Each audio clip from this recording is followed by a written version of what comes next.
It's amazing how a new lens can bring new life to your lens collection. I'm Vaughn. I shoot Nikon cameras, and now I'm shooting Fujifilm cameras. This portrait lens from VILTROX, this 56mm 1.4, made me curious because I'm not used to a lens this small being a prime lens. Nikon lenses are usually larger than this. So when I purchased the Fujifilm X H2s, I needed a prime lens to complement this camera. I was hesitant about purchasing this lens because, after all, it's a third-party lens.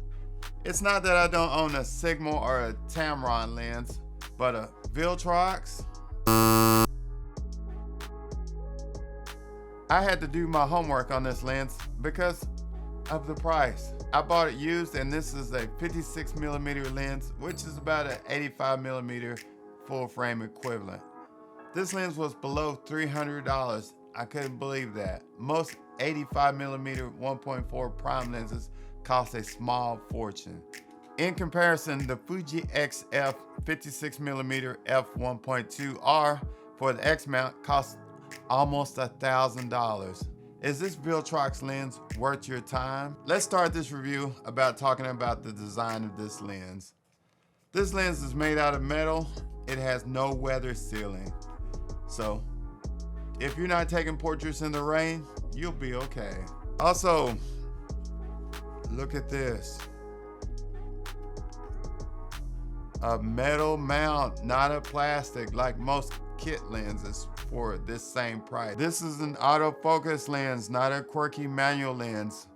You thought you were getting a manual lens for that price. You'll be surprised. This lens has a 9-blade aperture. It weighs 290 grams. It takes a standard 52mm filter.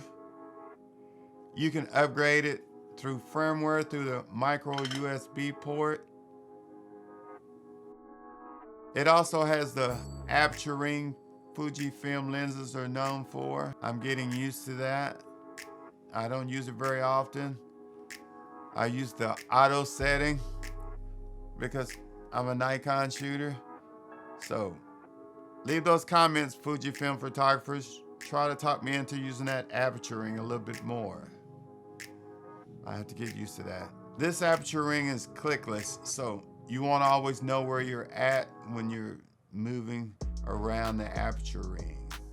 It has a rib focus ring, which is easy and smooth. Look at that turn. When I first received my copy of the VILTROX 56mm lens, it had an issue with focus hunting. The previous owner didn't update it, but I upgraded the lens through the USB port with a micro USB cable I had from my gimbal. My other USB cables didn't work, so if you find one that works with it, keep using it. Finally, the focus hunting improved. This explains why the owner gave this lens away so cheap, and it still looks practically brand new. While I'm using the VILTROX 56mm lens on the Fujifilm X H2s, I feel like I have the perfect portrait lens. My Nikon full-frame 85mm f-mount lens is 350 grams, and add the Nikon D3S, and it makes me feel like I have an anvil around my neck. There was one slight issue I noticed with this lens. I was tracking some birds, and it would track them, but if they went in the shadows or there was a slight contrast change, then it would temporarily lose focus, and I would have to refocus to catch the birds again. Now, this might be from the focus motor not being fast enough, or me just trying to make this lens do something it wasn't designed to do. Remember, this is a portrait lens, not a lens meant for action photography. Image quality. I shot a few photos for the pixel peeping crowd. This is the lens at f1.4, at f.6, and now f16.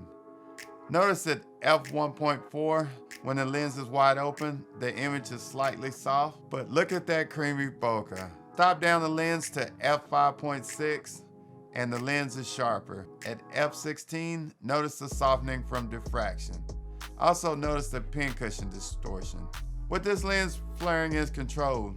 You can also use the included lens hood, and you shouldn't have any issue with flaring. Also, most of these issues can be fixed in Lightroom with a profile from VILTROX. This lens doesn't have a built-in lens profile. You can't have it all. If you're looking for a professional lens for upscale photography, I suggest you purchase the Fuji XF 56mm F1.2. This lens is for those portrait photographers on a budget. Now let's go over the pros and cons.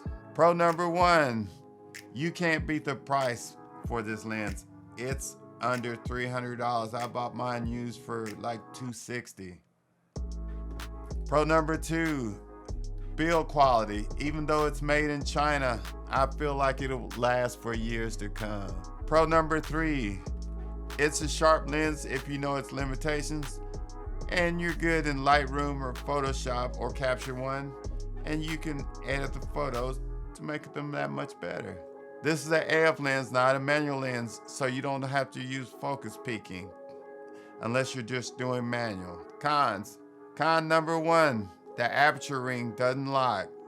My hand kept knocking the aperture ring off because I'm not used to that, and I hand hold like this.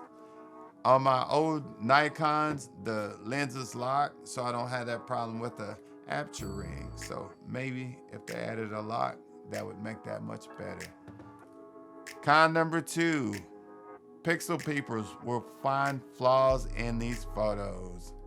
Conclusion, I would recommend this lens to anyone that just bought a Fujifilm camera that wants to hit the ground running without selling or trading two lenses and a camera body. This lens is sharp and affordable, and it won't leave a bad taste in your mouth like artificial sweetener.